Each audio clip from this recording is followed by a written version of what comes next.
Ebusia ye ma wakwa aba eba NBTV so. Me share wa so be page channel yi so anu abomodin abo subscribe button na fe nu amia notification bell ne so. E de ama ye se de be ya drop video bi a onsa beka no atumi ahye na wa kire wa adwen e wo ho.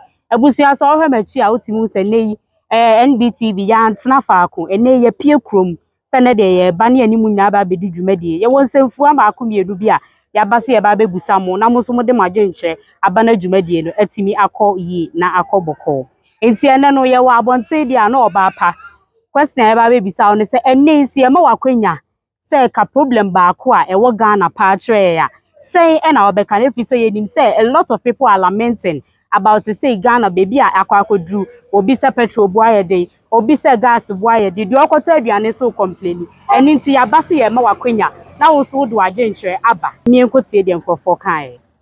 I think corruption, as in the whole Ghanaian community, there's still a lot of corruption in schools, in workplaces, yes. Well, not believing in our goods, not believing in Ghana ourselves. Like, if a Ghanaian produces something, everybody feels, oh, nah, it's not good. Like, why is Kantanka, why is a Ghanaian producing a car? Nobody wants to purchase that car. So, like, I think we should have love in ourselves and start believing in ourselves.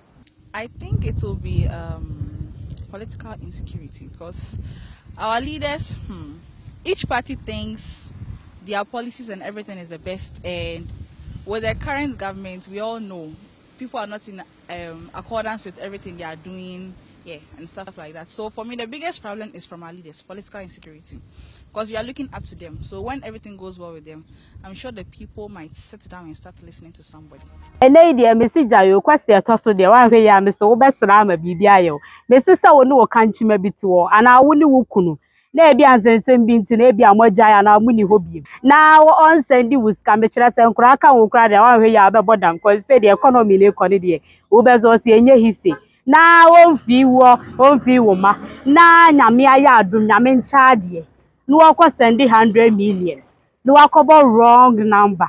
Na wrong number so abesi usu ara bibuza say oba o de bema no ana o fama no mi ekotie de abanfo ka unu kunu ho na we ja o na ni sika be fa o phone so me fama no eno ani se ma gia na koto account ho won hwe school fees na nyame aya adum na wo ko send this scam company na beto me account me do bibia me fama. Yeah, maybe he cheated on me. I wasn't comfortable of how he left me, so I'm not going to send it back. For me, big no, I won't send it. Yeah, make us say, Beba, mo call ye. I cry one sheno. Ebi aye, and Tamoticana crown of 4 years. And no Kakako SS 1,000 crown mada. Nenya mia madum. One missing number. Sikana betome, and must say yama. And come here fish. Now, me van send it, Damefa. Now, some van say, example, Scabebea and Penufo Moody. Now the finance minister send this Kakomako Fado. Then you are mixing number now. Bamewa.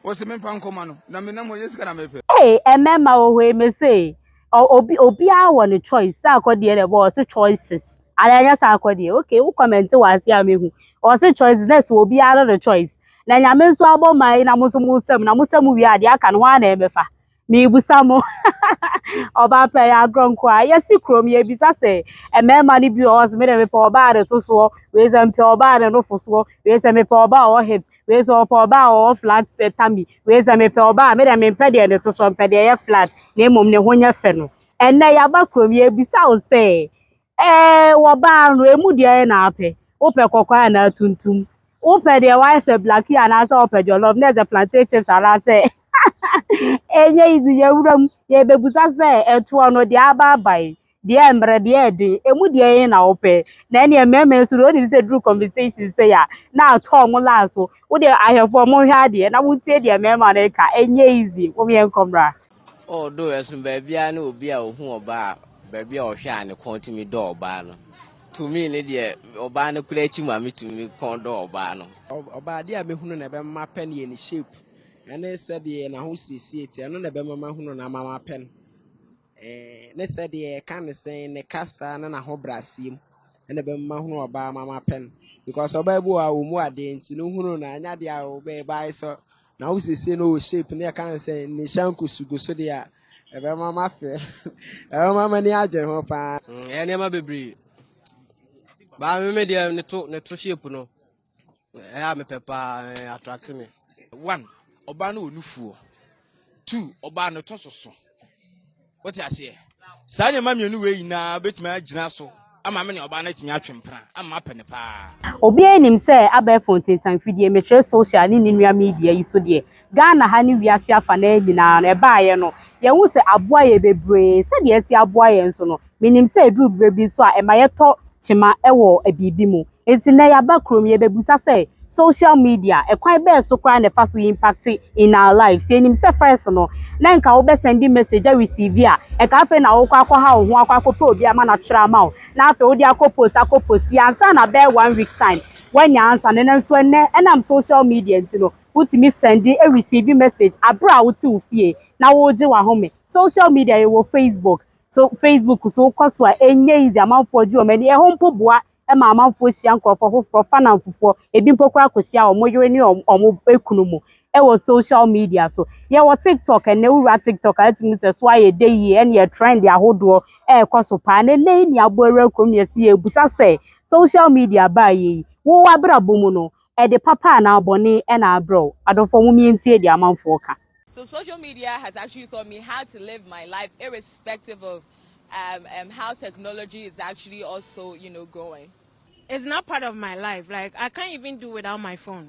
Abusiafo se we de wa wani tua wasunsu tua yesi aduane no wonsa dem a ye ninya so ware ase eti ye koba wate de adofo ni bi ka wate de Ghana fo ma bi ni mema bi ye ka ware ase eti yesre mu Ghana mpanifo mu de wo mu fa ma ni meme don komi o de mu de wo mu no mu fa mu a mu peto kese to keto aga mu ni nyina mu fa ware ase se wo hwehwe mu ana unya de wo pede a ni ehun se wo de ano na one ne tenso ano wa amfa na chi ware ase na me kai wa say OhenebaMedia and Special Center say yare bia e ha me se nana sa twu nyina just a one ka wo yare nana betimi asama obomode na hwehwe nana echu akwan e wo Kenya Gawo Junction me so number no na etwagu e wo screen ase no fa ne friend nana na eni nini enkomo yare bia e ha obi abema wa ye mere wo mpam usisi ma chese aye mere aize kokwa agono no wuntimi nye hwe me se friend nana bema no ma waduro na osisi entime nyere tawe se de be ya wugina si nanim a ubetimi akwo na wakote se be ma